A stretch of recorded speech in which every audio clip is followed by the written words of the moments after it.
who is paying higher prices for basic commodities.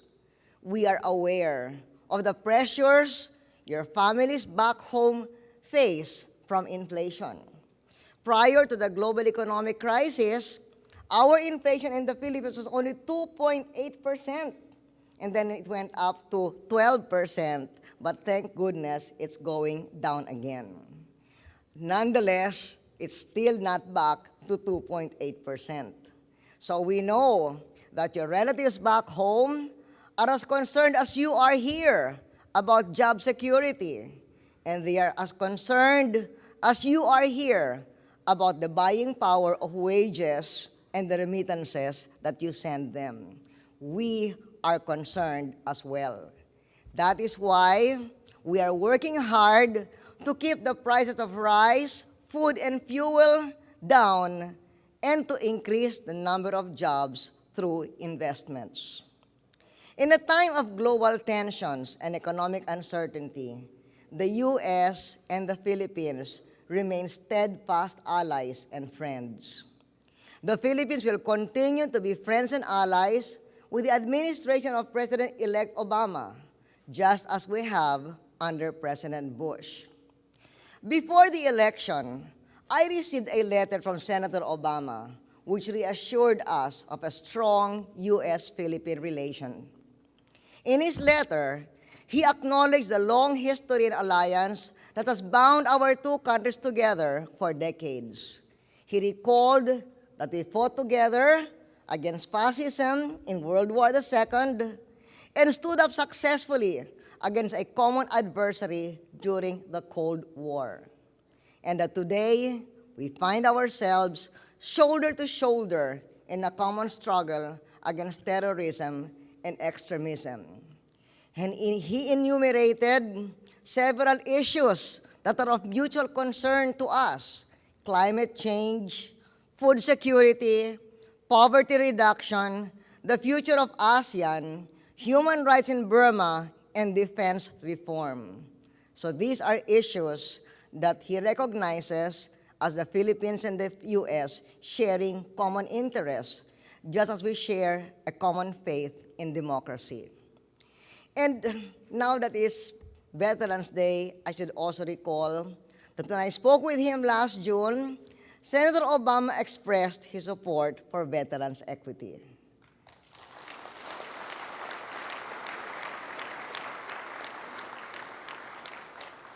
But I think we should not wait for the bill to be refiled in the next Congress. There's still something we can do in this present Congress. So on this day, Veterans Day, I gave my instructions to Ambassador Willie Gaa, and let's all do it, Filipino-Americans here in the United States. Let us urge the U.S. Congress to act now, to organize the bicameral committee to reconcile Senate Bill 1315 and House Bill 6897 so that it can become a veterans' equity law. So I thank you for your plaque, our veterans. And let us continue to work for veterans' equity. You see, this is the first time in the history of our advocacy that the bill finally passed both houses of Congress. Let's not waste that and have to go back to first base again in the next Congress. We've got to convince them that this is the time to have a bicameral conference committee. Yes, the two versions are very different, but that's the way it is in all bicameral democracies. Our congressmen and congresswomen can tell you, in the Philippines, very often, on a specific subject matter, the bill passed by the House, the bill passed by the Senate, are as different as night and day. But that's the reason why our institutions provide for a bicameral conference committee to reconcile the conflicting provisions. And that should be our mission for this coming month and the next month. So let's all work for that.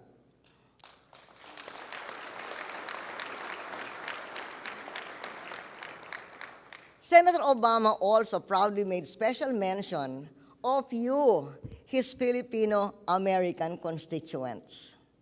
And in his letter, he wrote that the special bond of the Philippines with the U.S. is enriched by the vibrant and successful Filipino-American community that has made such enormous contributions to this country. Indeed, that is so true. You, our Filipino-Americans, especially here in the Midwest, in Chicago and surrounding areas, are successful in your chosen professions. And you are successful in your chosen businesses when you choose to be entrepreneurs in restaurants, in forwarding, in remittance businesses, whatever. And as a recognition of how important you are to the community, there are Philippine landmarks and community centers in strategic locations all around Chicago and the nearby states. These are evidence that indeed you are honored by America. Of course, you are honored by the Philippines as well.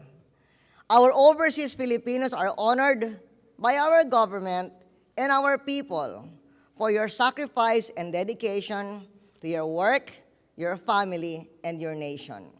We welcome your contribution. You know, 10% of Filipinos live abroad, and that includes the 4 million PhilAms here in the United States. In New Zealand, they were telling me that 25% of the New Zealanders also live abroad. But the difference is that mom and pop back home in New Zealand send additional allowance to their yappies who are working abroad. In your case, even if your whole family is already here, you still send money back to grandchildren, nieces, nephews, communities. So indeed, you really never left the Philippines. In your heart, you are truly Filipino as you are American. But we long for the day when going abroad for a job is a career option, not the only choice for a Filipino worker. That is why we remain stubbornly focused on the economy. And so I thank you all, our beloved Filipino-Americans, because you make us proud. You have a tremendous contribution to the American economy and the American society, and therefore it's not really Willie Gaa who is our ambassador to the United States. It's each and every one of you, 4 million PhilAms who are living here and giving such a good name to what we call the Filipino. Thank you so much for that.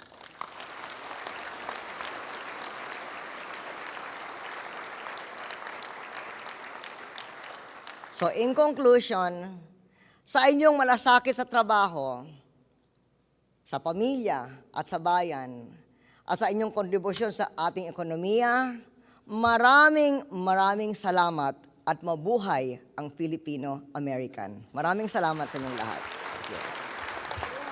Thank you. Thank you.